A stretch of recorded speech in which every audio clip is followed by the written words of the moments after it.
It's 3 a.m. Your baby is screaming for the fourth time tonight, and you're so exhausted you can barely think straight. You've tried everything: rocking, feeding, singing, walking, and nothing works for more than 20 minutes. If this sounds familiar, you're not alone. Nearly 30% of parents report significant sleep problems with their babies. And right now, thousands of exhausted parents just like you are searching for answers in the middle of the night. I'm Dr. Chen, and I've been a pediatrician for over 15 years. In that time, I've helped thousands of families navigate the exhausting, often overwhelming challenge of baby sleep. I know how isolating this feels. I know you've probably read conflicting advice online, gotten well-meaning but unhelpful suggestions from relatives, and questioned whether you're doing something wrong. You're not. By the end of this video, you'll understand exactly why your baby struggles with sleep, learn proven methods you can start using tonight, and most importantly, know when normal sleep challenges become something that needs medical attention. Here's what I need you to hear first. If you're struggling with your baby's sleep, that doesn't make you a bad parent. It makes you a normal parent. Sleep issues are one of the most common challenges families face in the first 2 years. Studies show that up to 50% of babies have difficulty falling asleep or staying asleep at some point during infancy. This isn't because you're doing something wrong. It's not because your baby is broken or difficult. It's because human babies are biologically programmed to wake frequently, and learning to sleep independently is a skill that takes time to develop. I see exhausted parents in my office every single day who feel guilty, frustrated, and sometimes even angry about their situation. These are completely normal emotions.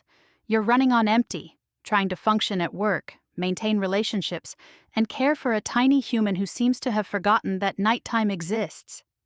The emotional toll is real, and it's okay to admit this is hard. So let's talk about what's actually happening with your baby's sleep. First, you need to understand that baby sleep is fundamentally different from adult sleep. Adults cycle through 4 distinct sleep stages every 90 to 120 minutes throughout the night. We've learned to transition smoothly between these stages without fully waking. Babies, especially newborns, have only 2 sleep stages initially: active sleep and quiet sleep, and their cycles are much shorter, lasting just 40 to 50 minutes. Around 4 months old, babies go through a major neurological development. Their sleep cycles mature and expand to include 4 stages, just like adults. This is fantastic for brain development. But here's the catch. They haven't yet learned to transition between these cycles without waking up. This is what causes the infamous 4-month sleep regression. Your baby isn't broken. Their brain is actually developing exactly as it should. But it means they're waking up between each cycle, sometimes every 45 minutes, and need help getting back to sleep. Additionally, babies have different sleep needs at different ages. A newborn needs 14 to 17 hours of total sleep in a 24-hour period, but they can't consolidate this into long stretches because their tiny stomachs need frequent feeding. By 6 months, most babies need 12 to 15 hours total, with increasing amounts consolidated at night. But here's what makes this so challenging. Every baby is different. Some naturally need more sleep, some need less, and their needs change rapidly as they grow. Another critical factor is sleep associations. If your baby learns to fall asleep only while feeding, being rocked, or being held, they'll need those same conditions every time they wake between sleep cycles. This isn't manipulation. Babies aren't trying to make your life difficult. They simply haven't learned the skill of independent sleep. Think of it this way. If you fell asleep on your couch every night, but woke up in your bed, you'd be pretty disoriented and have trouble falling back asleep. That's how your baby feels when their sleep environment or conditions change. Now, let's talk about solutions. I'm going to give you multiple approaches because every family is different, and what works for your neighbor might not work for you. That's completely okay. First, establish a consistent bedtime routine, starting at the same time every single night. For a 6-month-old, This should ideally be between 6:30 and 7:30 p.m. Why? Because babies' cortisol levels naturally drop during this window, making it the biological sweet spot for sleep. Your routine should take 20 to 30 minutes and follow the same sequence every night. For example, bath at 6:30 p.m., diaper and pajamas, feeding in a dimly lit room, 1 or 2 quiet books, then into the crib. The predictability helps your baby's body recognize these cues as signals that sleep is coming. Keep the room dark. I mean really dark. Blackout curtains are worth their weight in gold. Use white noise at a consistent volume, about as loud as a running shower. This masks household sounds and mimics the environment inside the womb. Second, create an optimal sleep environment. Room temperature should be between 68 and 72 degrees Fahrenheit. Dress your baby in one layer more than you're wearing. If you're comfortable in a t-shirt, your baby should wear a onesie and a sleep sack. Never use loose blankets, pillows, or stuffed animals in the crib for babies under 12 months. This is a critical safety issue related to CIDS prevention. Third, watch for tired cues and don't let your baby get overtired. This seems counterintuitive, but an overtired baby actually has harder time falling asleep and staying asleep. For babies under 3 months, wake windows should be just 45 to 60 minutes. For babies 4 to 6 months old, look for 1.5 to 2.5 hours between naps. Tired cues include rubbing eyes, pulling ears, becoming fussy, or losing interest in toys. As you see on screen, these subtle signs often come before the obvious crying. Fourth, feed your baby well during the day. Make sure they're getting adequate calories during waking hours so they're not genuinely hungry every 2 hours at night. For babies over 4 months, this often means offering a full feeding right before bed, sometimes called a dream feed. Now let's talk about the actual sleep training methods. There are 3 main approaches, and I want you to choose based on your parenting philosophy and what feels right for your family. There's no morally superior method here. The gentle approach. This is sometimes called the fading method or gradual withdrawal. Here's how it works. Put your baby down drowsy but awake after your bedtime routine. Stay in the room. You can pat, shh, or comfort them, but try not to pick them up unless they're truly distressed. Each night, gradually reduce your involvement. Night 1, you might pat continuously. Night 3, you pat intermittently. Night 5, you're just sitting nearby. Night 7, you're near the door. This method typically takes 2 to 3 weeks to see significant results, but many parents find it feels more comfortable emotionally. The key is consistency. You must do this at every sleep opportunity, including naps, or you're sending mixed messages. The middle ground approach. This is often called Ferber, or graduated extinction, or controlled crying. After your bedtime routine, put your baby down awake, say goodnight, and leave the room. Here's the schedule. Wait 3 minutes before going back in. When you return, keep it brief, 30 to 60 seconds. You can pat or verbally reassure, but don't pick up your baby unless truly necessary. Leave again.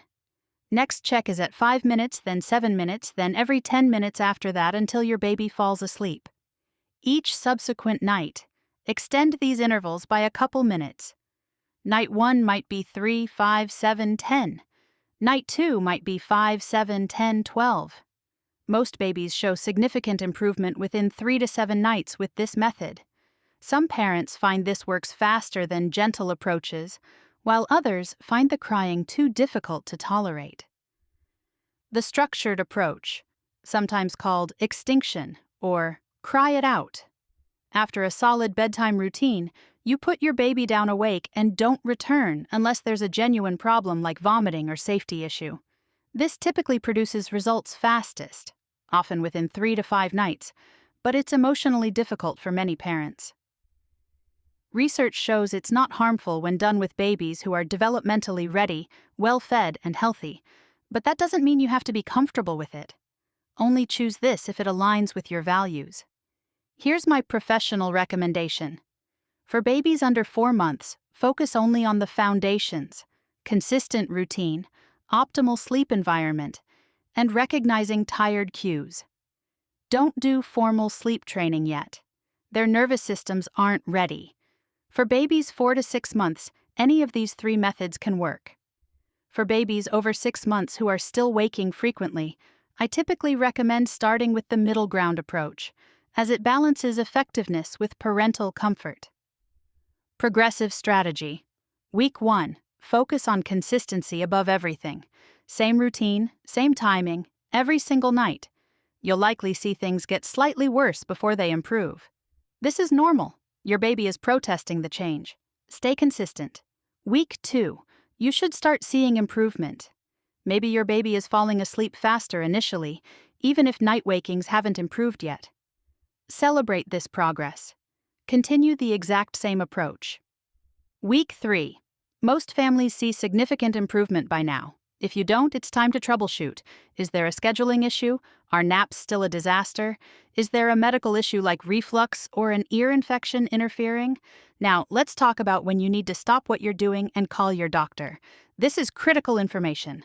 Call your pediatrician within 24 hours if your baby is under 6 months and suddenly starts sleeping much more than usual. This can indicate illness. Your baby has a fever over 100.4 degrees Fahrenheit and is under 3 months old. This is never normal in newborns. Your baby seems to have pain during sleep, such as pulling legs up or crying out differently than usual, fussing.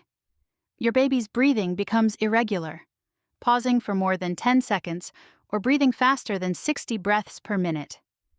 You notice significant snoring or gasping sounds during sleep in a baby over 6 months. This could indicate sleep apnea. Seek immediate medical attention if your baby is lethargic and difficult to wake. Your baby's soft spot is bulging or sunken. Your baby shows signs of severe dehydration. No wet diaper in 8 hours. Sunken eyes, dry lips. Your baby has a seizure or appears to stop breathing. Don't worry if your baby makes grunting sounds during sleep. This is normal. Your baby has brief periods of active sleep where they twitch or move. Completely normal. Your baby wakes once or twice at night for feeding if they're under 6 months. Your baby's sleep temporarily regresses during illness, teething, or developmental leaps. Let me address the common mistakes I see parents make that actually make sleep worse. First, they underestimate the power of darkness. Your nursery needs to be dark enough that you can't see your hand in front of your face. Any light exposure suppresses melatonin production and makes sleep harder. Second, they're inconsistent. They try one method for 2 nights, it doesn't work immediately, so they switch approaches. Sleep training requires at least 5 to 7 nights of consistency before you can judge effectiveness. Third, they ignore the schedule. Having a consistent wake time is actually more important than bedtime. Your baby's circadian rhythm anchors to morning wake time. If they sleep until 9 a.m. one day and you wake them at 7 a.m. the next, you're constantly shifting their internal clock. Fourth, they use motion to induce sleep right up until bedtime. If you rock or bounce your baby to sleep, that's how they'll need to fall asleep every single time. Instead, use motion early in the routine if needed, but make sure the last 5 to 10 minutes are still and calm. Fifth, they expect perfection. They think sleep training means their baby will never wake at night again. That's not realistic. Let's set realistic expectations. Most sleep training methods take 3 to 7 nights to show significant improvement, but here's what nobody tells you. Success doesn't mean perfection. After sleep training, your baby might still wake once at night. They might sleep through the night for 2 weeks, then start waking again during a developmental leap at 8 months. Teething, illness, travel, time changes, all of these temporarily disrupt sleep.